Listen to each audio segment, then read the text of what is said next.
स्वागत है आप सभी का। सुप्रभात राजस्थान देख रहे हैं आप और सबसे पहले आप सभी को दिवाली की हार्दिक शुभकामनाएं और बधाइयां।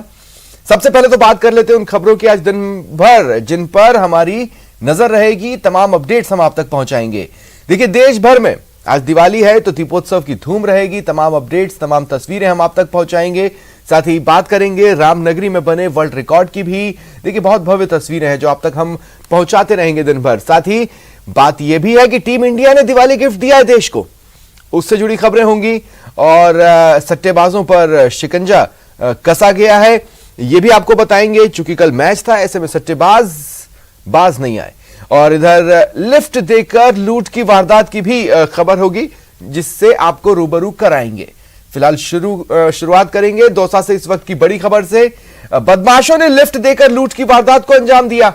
लिफ्ट देने के बहाने कार में बैठाकर लूटपाट की गई।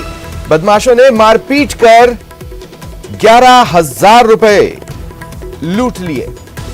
ये बड़ी खबर इस वक्त की आपको बता रहे हैं। लूट की वारदात सामने आई है और ज्यादा जानकारी के लिए बात करेंगे सहयोगी आशीष से। आशीष, क्या जानकारी है? बिल्कुल, ये एक मजदूर था जिसका नाम महावीर था, जो धौलपुर जा रहा था और उन्होंने सिकंदरा चौराहे पर एक कार से लिफ्ट ली। कार चालक ने उन्हें धौलपुर छोड़ने का आश्वासन दिया और उसके बाद में जैसे ही गाड़ी में ये मजदूर बैठा तो उसको करीब 2 किलोमीटर आगे जाकर उसको धक्का मार दिया और उसके पास रखे 11,000 रुपए लूट कर फरार हो गए। मजदूर अपने परिजनों के साथ, अपने बच्चों के साथ दीपावली मनाने के लिए धौलपुर जा रहा था। इसी दौरान यह पूरा घटनाक्रम हुआ और रात के समय घटनाक्रम होने के बाद जो पीड़ित व्यक्ति है उसने रात को तो पुलिस को सूचना दी नहीं, लेकिन अब सुबह पुलिस को सूचना दी गई है। अब पुलिस पूरे मामले की जांच में जुटी हुई है। आसपास के सिकंदरा चौराहे के जो सीसीटीवी फुटेज हैं उनको खंगाले जा रहे हैं कि आखिर कार का नंबर क्या था और जो बदमाशों का हुलिया कैसा था। जी, मतलब अब मजदूर भी सेफ नहीं है सड़कों पर। बिल्कुल, बीती रात की बात करें तो सिकंदरा में काफी घटनाएं हुई हैं। एक फायरिंग की भी घटना हुई जब व्यापारी से लूट का प्रयास किया गया, गोलियां चली और 2 लोगों को छर्रे भी लगे हैं। ऐसे में बीती रात सिकंदरा में 2 बड़ी घटनाएं हुई हैं। ऐसे में कानून व्यवस्था पूरी तरह फेल नजर आई। दीपावली पर जहां पुलिस दावा कर रही थी कि हमारे सुरक्षा के पुख्ता इंतजाम है, उसके बावजूद भी इस तरह की घटनाएं सिकंदरा व सिकंदरा के आसपास देखने को मिली है। चलिए, शुक्रिया तमाम जानकारी के लिए। और देखिए, एक और बड़ी खबर आपको बता रहे हैं। ये खबर मिल रही है कोटा से। 200 करोड़ की अपेक्षा ग्रुप महाठगी मामले में ये बड़ा अपडेट है। इनामी आरोपी सीएमडी, जिसे कल ही गिरफ्तार किया गया है, उसके आज कोर्ट में पेश किया जाएगा। कल सीएमडी हरिओम सुमन को गिरफ्तार किया गया था। अभी तक मामले में 11 आरोपी गिरफ्तार हो चुके हैं 2500 लोगों के साथ। देखिए, 2500 लोगों को ठगी का शिकार बनाया गया। 2500 लोगों के साथ ही करोड़ों की ठगी हुई है। लोगों के साथ 200 करोड़ की ठगी की गई थी। एसआईटी की टीम मामले की जांच कर रही है और देखिए, जैसे जैसे जांच आगे बढ़ रही है और भी पीड़ित सामने आ रहे हैं। ये बड़ी खबर आपको बता रहे हैं कोटा से।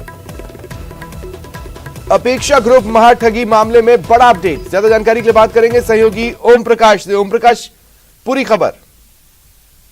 जी, हाड़ौती ही नहीं बल्कि प्रदेश का बहुचर्चित 200 करोड़ रुपए के अपेक्षा ग्रुप महाठगी प्रकरण में जो कल गिरफ्तार किया गया था सीएमडी हरिओम सुमन, जिस पर 10,000 रुपए का इनाम घोषित है, उसको आज कड़ी सुरक्षा के बीच अवकाशकालीन कोर्ट में पेश किया जाना है। कोर्ट में पेश किए जाने पर संभवत माना जा रहा है कि रिमांड पर लेकर इनसे कड़ाई से पूछताछ की जानी है।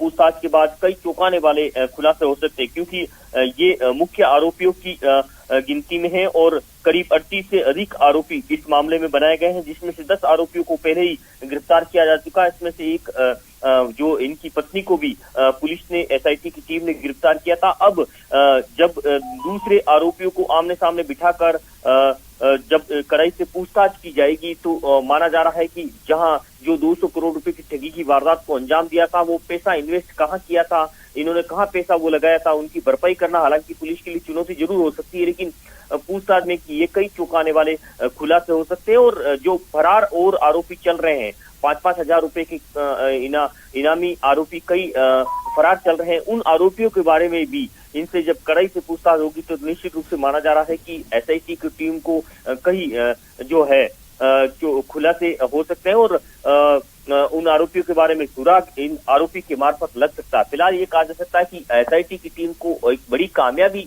जो है वो मिली थी। 200 करोड़ रुपए की ठगी की वारदात के मामले में इनकी कई महत्वपूर्ण भूमिका थी। यह मुख्य आरोपी की सूची में शामिल था। और सवाल ये भी है कि अब लगभग सभी जो आरोपी है वो पुलिस की गिरफ्त में आ चुके हैं। ये जो सीएमडी है ये काफी लंबे समय से तलाशा जा रहा था, पुलिस इसे तलाश रही थी। कहां से कैसे गिरफ्तारी हुई इसकी? देखिए, जब से इनकी पत्नी की गिरफ्तारी पुलिस को हुई तो पुलिस मान रही थी कि या तो ये कोर्ट में सरेंडर कर सकता है, यहाँ पुलिस के हाथ लग सकता है। लेकिन क्योंकि पुलिस की टीम लगातार इनके संभावित ठिकानों पर दबिश दे रही थी और इसी के आधार पर पुलिस ने हालांकि निश्चित जगह तो नहीं बताई, लेकिन पुलिस का कहना है कि कोटा से इसको गिरफ्तार किया है। और क्योंकि मुखबिर की सूचना के बाद, क्योंकि ये जब से इनकी पत्नी की गिरफ्तारी के बाद ये खुद परेशान था और जगह बदल बदल कर अपनी फरारी काट रहा था और परेशान होने के बाद ये कहीं जा रहा था तो चलिए, शुक्रिया तमाम जानकारी के लिए। एक और बड़ी खबर कोटा से ही है। यहां फिर चाकूबाजी हुई है। बदमाशों ने एक युवक पर चाकुओं से हमला कर दिया। युवक घायल है, उसे अस्पताल में भर्ती कराया गया है। जानकारी मिल रही है कि बदमाश 2 थे, यानी 2 की संख्या में बदमाशों ने इस वारदात को अंजाम दिया। गुमानपुरा थाना इलाके में यह वारदात हुई। तो एक बार फिर कोटा में चाकूबाजी हुई है। बदमाशों ने चाकुओं से एक युवक पर हमला कर दिया। युवक घायल है, उसे अस्पताल में भर्ती करा दिया गया है।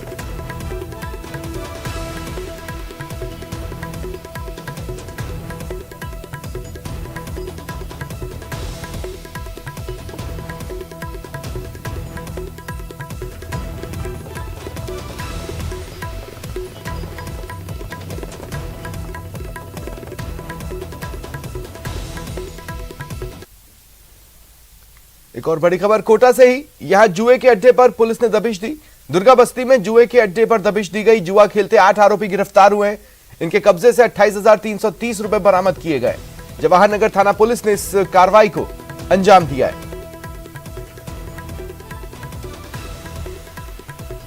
ये बड़ी खबर आपको बता रहा है, कोटा से जुआ खेला जा रहा है।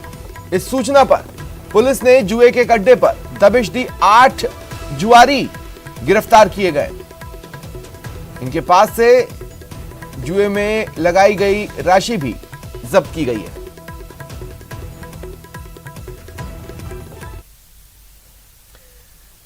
बढ़ते आगे, अयोध्या में भव्य दीपोत्सव का आगाज हो चुका है। कल प्रधानमंत्री नरेंद्र मोदी अयोध्या में रहे। उन्होंने रामलला के दर्शन किए और पूजा की। प्रधानमंत्री नरेंद्र मोदी ने रामलला के दर्शन करने के बाद अयोध्या लौटे भगवान राम के प्रतीकात्मक रूप से राज्याभिषेक किया। इसके बाद कार्यक्रम को संबोधित करते हुए पीएम मोदी ने कहा कि अयोध्या के कण कण में भगवान राम के दर्शन समाहित हैं। उन्होंने कहा कि अयोध्या की रामलीला, सरयू आरती, दीपोत्सव के माध्यम से ये दर्शन विश्व भर में फैल रहा है। पीएम ने देशवासियों को दिवाली की बधाई दी और कहा कि ये दिवाली ऐसे समय पर आई है जब हम आजादी का अमृत महोत्सव मना रहे हैं। आजादी के अमृत काल में भगवान राम जैसी संकल्प शक्ति देश को नई ऊंचाई पर ले जाएगी। देखिए, 5 तस्वीरें हैं आपके टीवी स्क्रीन पर।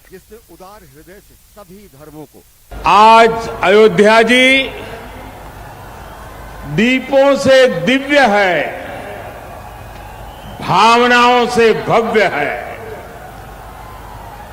आज अयोध्या नगरी भारत के सांस्कृतिक पुनर्जागरण के स्वर्णिम अध्याय का प्रतिबिंब है। मैं सोच रहा था, जब 14 वर्ष के वनवास के बाद प्रभु श्री राम अयोध्या आए होंगे तो अयोध्या कैसे सजी होगी, कैसे संवरी होगी। हमने त्रेता की उस अयोध्या के दर्शन नहीं किए, लेकिन प्रभु राम के आशीर्वाद से आज अमृत काल में अमर अयोध्या की अलौकिकता के साक्षी बन रहे हैं। हमारे यहां जब भी समाज ने कुछ नया किया, हमने एक नया उत्सव रच दिया।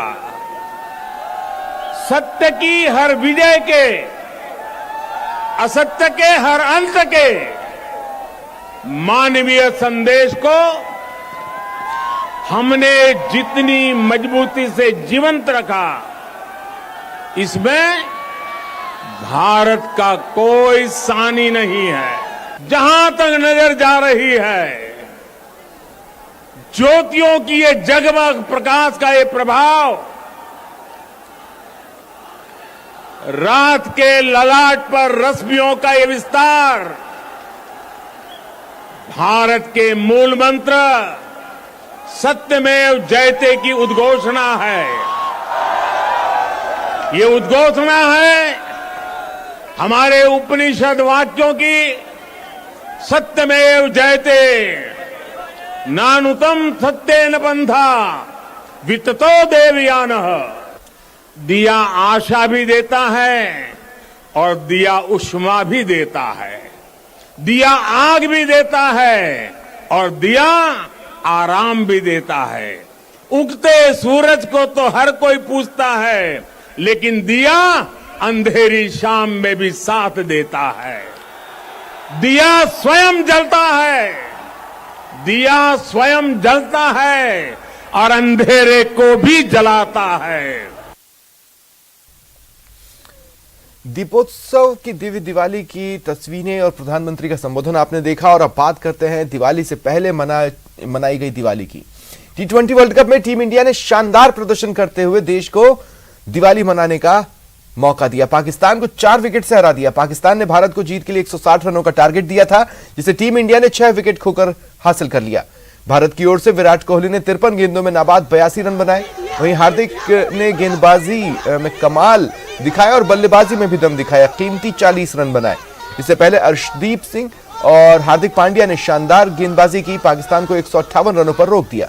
पाकिस्तान के लिए शान मसूद ने नाबाद 52 और इफ्तिखार ने 51 रनों की पारी खेली। भारतीय टीम ने वर्ल्ड कप में पाकिस्तान से करारी हार का बदला लिया तो देश जश्न में डूब गया।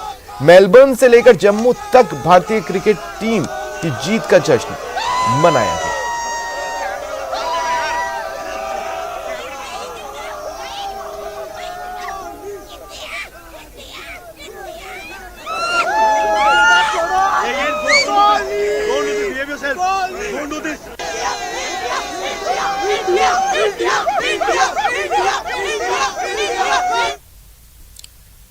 तो दिवाली का त्योहार पूरे देश में मनना शुरू हो चुका है। धार्मिक मान्यताओं के मुताबिक अमावस्या तिथि में स्थिर लग्न में लक्ष्मी की पूजा की जाती है।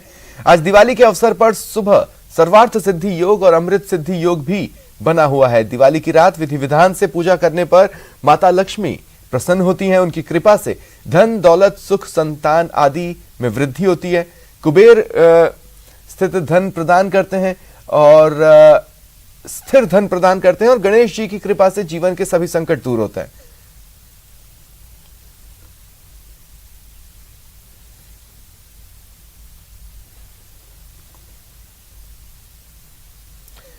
कोरोना काल के 2 साल बाद इस बार रोशनी का पर्व पूरे उत्साह के साथ मनाया जाएगा।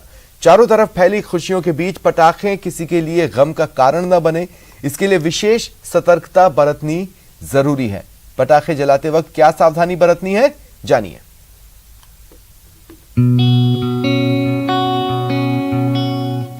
इस बार की दिवाली खास होने वाली है। कोरोना की मुश्किलों वाले 2 साल के बाद दिवाली पूरे हर्षोल्लास के साथ मनाई जाएगी। खास बात यह है कि सभी बाजार रोशनी से नहा चुके हैं, तो पटाखों की भी खूब बिक्री हो रही है। यानी दिवाली की रात खूब आतिशबाजी होने की संभावना है। लेकिन हर साल आतिशबाजी में थोड़ी सी लापरवाही कई लोगों के लिए गम का कारण भी बन जाती है। ऐसे में पटाखे जलाने के दौरान थोड़ी सी सतर्कता खुशियों के रंग में भंग पड़ने से बचा सकती है। आइए जानते हैं पटाखे चलाते वक्त क्या करें और क्या ना करें। पटाखे हमेशा खुली जगहों पर ही चलाएं। घर के अंदर कभी भी पटाखे नहीं चलाएं। बच्चों को अकेले पटाखे ना चलाने दें। पटाखे जलाने से पहले पानी की बाल्टी भरकर पास रख लें। झुग्गी झोपड़ी के आसपास पटाखे ना जलाएं। ना चलने वाले पटाखों को फिर से जलाने की कोशिश ना करें। हमेशा जूते पहनकर ही पटाखे जलाएं। पटाखों को हाथ में जलाने की कोशिश भी ना करें। तेज आवाज वाले पटाखों का उपयोग ना करें। हमेशा ग्रीन पटाखों का ही उपयोग करें। एसएमएस अस्पताल के वरिष्ठ plastic surgeon doctor Rakesh Jain ने बताया कि पटाखे जलाते वक्त चुस्त कपड़े पहनने चाहिए। उन्होंने बताया कि कई बार कपड़ों में आग लग जाने के कारण लोग झुलस जाते हैं। तेज आवाज वाले पटाखों से कानों को नुकसान हो सकता है। अभी भी मैं आप सब लोगों से यही गुजारिश करना चाहूँगा, क्योंकि मेनली जो केसेस आते हैं वो आते हैं आपके फव्वारा जो होता है उसको लोग सोचते हैं कि बहुत ही माइल्ड सी चीज़ है और हाथ में लेके छुड़ा देते हैं। सबसे ज़्यादा केसेस जो है वो फव्वारे के बर्न के आते हैं और हाथ आपके जल जाते हैं और बहुत ज़्यादा जलन होती है। तो मैं सभी से गुजारिश करूँगा कि ये जो है फव्वारा या कोई भी पटाखा जो है अपने हाथ में ना चलाएं। एक दूसरा, पटाखे चलाते समय जो लोग झुककर पटाखे चलाते हैं, झुक के एकदम से जब फ्लेम निकलती है, कई बार आपने देखा होगा कि एकदम से फट जाता है पटाखा तो वो आँख में सीधा आता है। तो झुककर पटाखा ना चलाएं। साथ में एक लूज कपड़े ना पहने, सिंथेटिक कपड़े खास करके। सिंथेटिक कपड़ा जरा से चिंगारी लगती है बहुत जल्दी आग पकड़ता है, तो ज़्यादातर फीमेल्स में बहुत कॉमन है, क्योंकि जो सिंथेटिक कपड़े पहनते हैं उनसे, या घेरे वाले जो कपड़े होते हैं उनको अवॉइड करें। एसएमएस अस्पताल के वरिष्ठ plastic surgeon doctor Rakesh Jain ने बताया कि पटाखे जलाते वक्त हमेशा पानी पास में होना चाहिए, ताकि अगर आग लग भी जाए तो तुरंत उस पर काबू पाया जा सके। उन्होंने बताया कि झुलसने के बाद तुरंत डॉक्टर से संपर्क लेना चाहिए, बजाय इसके भी घर में ही इलाज शुरू कर दें। उन्होंने कहा कि आमतौर पर झुलसने पर लोग घर में इलाज शुरू कर देते हैं, जिसकी वजह से मरीज की एक्चुअल स्थिति का पता नहीं चल पाता है। पटाखे चलाते समय खासकर यदि हम ग्रुप में पटाखे चला रहे हैं तो एक मैं प्रिकॉशन सबके लिए एक संदेश देना चाहूँगा कि एक पानी की बाल्टी हर दफा साथ में रखें, जिससे कि बाई चांस किसी भी तरह की कोई दुर्घटना हो जाए तो हम पानी डाल के आग बुझा दें। आग बुझाने से क्या दो चीज़ें होती है, एक तो परसेंटेज ऑफ बर्न कम हो जाता है, क्योंकि सपोज आपके आग लगी और आप आग नहीं बुझाई तो बाकी अंगों को भी ले लेगा और उसकी परसेंटेज बढ़ जाएगी, और साथ में एक डेप्थ उसकी ज़्यादा हो जाती है। तो यदि हम पानी डालते हैं तो ये इन दोनों चीज़ों की कमी हो जाती है उससे। और कोशिश ये करें कि इमीडिएटली आसपास में जो भी डॉक्टर है उसी को जाके दिखाएं, क्योंकि नॉर्मली लोग क्या घर में काम में आने वाली बहुत सारी चीज़ें लगा लेते हैं, पेस्ट लगा लेते हैं, घी लगा लेते हैं, कोकोनट ऑयल लगा लेते हैं, इवन गोबर लगा लेते हैं और मिट्टी लगा लेते हैं, तो उससे चांसेस इन्फेक्शन बहुत बढ़ जाते हैं, पहली चीज़। दूसरी चीज़, डॉक्टर को ये नहीं पता लगता कि कितनी परसेंटेज है और कितनी डेप्थ है। पटाखे जलाने से होने वाली रोशनी और आवाज कुछ देर तक तो अच्छी लग सकती है, लेकिन इसके कारण से एयर पोल्यूशन और गंभीर हादसे होने की पूरी संभावनाएं बनी रहती है। ऐसे में पटाखे जलाते वक्त पूरी सावधानी बरतें, ताकि ये पर्व खुशियों के लिए याद रहे। सौरभ गृहस्थी, न्यूज़ 18 राजस्थान। मौसम में परिवर्तन और दिवाली पर होने वाला प्रदूषण सांस के मरीजों के लिए मुश्किलें पैदा कर सकता है। इन दिनों एलर्जिक राइनाइटिस, अस्थमा, सीओपीडी और ब्रोंकिएक्टिसिस के अलावा पोस्ट कोविड के मरीजों की दिक्कतें ज्यादा बढ़ सकती हैं। चिकित्सकों के अनुसार मौसम में परिवर्तन के कारण परेशानी होती है। पटाखों में मौजूद छोटे कण सेहत पर दोहरी मार डालते हैं, ऐसे में धुएं से बचना चाहिए। अस्थमा वाले पेशेंट्स जिनके एलर्जीज बढ़ जाती हैं इस मौसम में, सीओपीडी, ब्रोंकिएक्टिसिस एंड स्पेशली जो पोस्ट कोविड रहे हैं उनका भी इस टाइम में सांस की तकलीफ बढ़ सकती है। साथ ही साथ सूखी खांसी आना, बुखार आना, इस टाइप के सिम्टम भी आ सकते हैं। जो बहुत प्री डिस्पोज्ड एज ग्रुप्स हैं उसमें आते हैं एल्डरली, बच्चे एंड साथ ही साथ अपने जो पेट एनिमल्स होते हैं वो भी बहुत ज़्यादा प्री डिस्पोज्ड रहते हैं इन सारे कारणों से। हम दिवाली पे जलाते हैं पटाखे, पटाखों के साथ निकलता है धुआं। धुएं में अपने गंदे कंपाउंड्स, जो विषैले कंपाउंड्स होते हैं, वो पोल्यूटेंट्स के साथ मिलके स्मॉग क्रिएट कर देते हैं। एयर क्वालिटी अब टाइम के साथ थोड़ी थोड़ी ख़राब होगी, वेदर भी चेंज हो रहा है, तो जैसे ही ठंडा होगा ये सारा स्मॉग नीचे की तरफ इकट्ठा होगा और ये सारी चीज़ें बढ़ जाएंगी। तो हम क्या करें कि दिक्कत नहीं आए? तो सबसे ज़रूरी है कि जैसी एयर क्वालिटी ख़राब होने लगे अपन अंदर रहने की कोशिश करें। फायर क्रैकर्स ना जलाएं तो ग्रीन क्रैकर्स पे ध्यान दें। तीसरा चीज़, अगर बाहर जाना पड़े तो मास्क लगाएं। साथ ही साथ जो पेशेंट्स हैं वो अपनी नियमित दवाई रेगुलर लेते रहें और अपने डॉक्टर के कांटेक्ट में रहें। अस्थमा होता है वो सीजन रिलेटेड होता है कॉमनली। प्रेसिपिटेटिंग फैक्टर या कोई इन्फेक्शन हुआ, कोई पॉल्यूशन जनरेटेड पार्टिकल्स हुए और कोई दूसरी कोमॉर्बिडिटीज हुई, तो ये सब चीज़ें प्रेसिपिटेटिंग होती है। मेनली एलर्जी की ही होता है। सीज़न से होने वाला अस्थमा सबसे ज़्यादा मरीजों में पाया जाता है।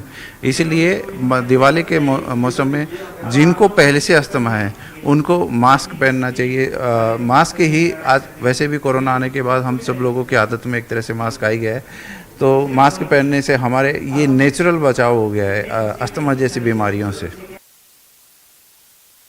दीपावली से पहले बीकानेर की खास परंपरा, दीपावली से ठीक पहले रविवार को उर्दू रामायण का पाठ होता है। सांप्रदायिक सौहार्द की मिसाल वाली यह अनूठी रवायत रियासत काल से निभाई जा रही है। उर्दू नज्म के रूप में लिखी गई थी रामायण। इस कार्यक्रम में उर्दू में अनुवादित प्रभु श्री राम की कथा का वाचन किया जाता है।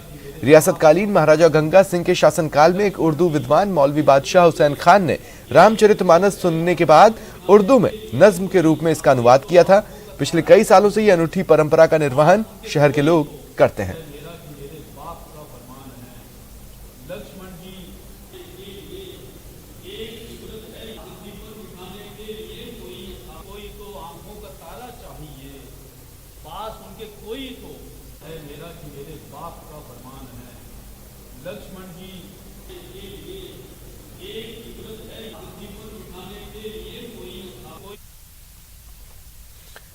रोशनी के पर्व के लिए तैयारियां जोरों पर हैं। दिवाली पर एक दूसरे का मुंह मीठा कराने के लिए दुकानों के साथ ही घरों में भी मिठाई बनाई जा रही है। लेकिन डायबिटीज के मरीजों को अपनी सेहत का ख्याल खुद ही रखना होगा। शुगर के मरीजों को दिवाली की व्यस्तताओं के बावजूद खाने पीने का विशेष ख्याल रखना है। दवाएं नियमित तौर पर लेने के साथ ही एक्सरसाइज भी करते रहें। डायबिटीज के मरीज डॉक्टर्स के बताए रास्ते पर चलें तो मिठाइयां खाकर भी अपनी शुगर लेवल को कंट्रोल में रख सकते हैं। त्यौहार के सीज़न में स्पेशली जो पेशेंट्स वगैरह हैं, जो सारे डायबिटिक और प्री डायबिटिक जो पेशेंट्स हैं, वो बाहर की मिठाइयाँ जो है उनको स्पेशली अवॉइड करनी चाहिए। मावे की मिठाई हुई या बाहर की कोई भी मिठाइयाँ उनको कभी भी यूज़ नहीं लेनी चाहिए। और इस समय उनको स्पेशली 3 टिप्स मैं देना चाहूँगा कि एक तो अपनी रेगुलर एक्सरसाइज और वॉक जो है उसको कंटिन्यू रखें, उसको बिल्कुल बंद ना करें। दूसरी चीज़ ये कि कोई भी बाहर की चीज़ें नहीं खानी चाहिए, कोई भी मिठाई नहीं खानी चाहिए और उनको होममेड मिठाई यूज़ लेनी चाहिए। होममेड मिठाई में भी हम अपन स्पेशली देखते हैं जो भी डायबिटिक प्री डायबिटिक पेशेंट होता है उनको हाई फाइबर मिठाई जो है वही बनानी चाहिए।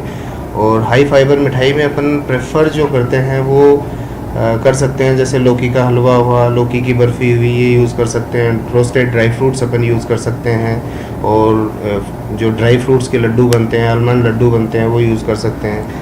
जो भी अपन मिठाई घर में बनाते हैं उन मिठाई में अपन सैचुरेटेड शुगर को ना यूज़ करके अदर सब्स्टिट्यूट्स हैं जैसे स्वीटनर वगैरह जो शुगर फ्री शुगर आती है उसको अपन यूज़ कर सकते हैं। अपन उसमें जो किशमिश वगैरह हल्की क्वांटिटी में यूज़ कर सकते हैं या गुड़ का यूज़ कर सकते हैं। जो भी मिठाई घर पे भी अपन बनाते हैं उन मिठाई की क्वांटिटी बहुत नॉमिनल लेनी चाहिए, ज़्यादा क्वांटिटी में नहीं खाना चाहिए। बस त्योहार की मिठाई के रूप में ही उसको यूज़ लेना चाहिए। फिलहाल इतना ही। नमस्कार।